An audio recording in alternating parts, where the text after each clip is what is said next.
হলো, আমার নামাজ আল্লাহ তাআলা কবুল করবেন কিনা। মৃত ব্যক্তি যদি কোনো দেনাপানা থাকে সেটা কি তার জন্য জানাজার পূর্বে মিটিয়ে দিতে হবে? ফজরের নামাজ জামাতে আদায় করতে না পারলে ওই সময় বাড়িতে আদায় করা সম্পর্কে জানতে চাই। ফজরের নামাজ যদি আপনি জামাতে আদায় করতে না পারেন তাহলে সেক্ষেত্রে বাড়িতে আপনার যারা আছেন আত্মীয় স্বজন, আপনার বউ বাচ্চা, তাদেরকে নিয়ে বা যারা আছে তাদেরকে নিয়ে জামাতে আদায় করবেন, একা একা করবেন না। আর এটা মাঝে মধ্যে হতে পারে, নিয়মিত যদি এটা হয় তাহলে আপনি ভালো মুসলমান হতে পারলেন না।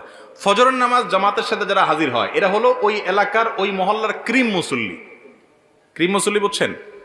সবচেয়ে ভালো মানের মুসল্লি, ভালো মানের ইমানদার মুসলমান। যে মুসলমান ফজরের নামাজে হাজির হয়, যে মুসলমান অন্য ওয়াক্তে হাজির হয়, ফজরে হাজির হয় না, বুঝতে হবে এই মুসলমানে কি আছে, ভেজাল আছে। এই জন্য এ ক্লাসের মুসলমান হইতে হলে ফজরের জামাতে হাজির হইতে হবে। হঠাৎ একদিন আপনার মিস হতে পারে, এখন রাত 12টা পর্যন্ত যদি মোবাইল আর ফেসবুক টিপাটিপি করেন তাহলে ফজর নামাজ চাইলেও জামাতে পড়তে পারবেন না। এই জন্য আগে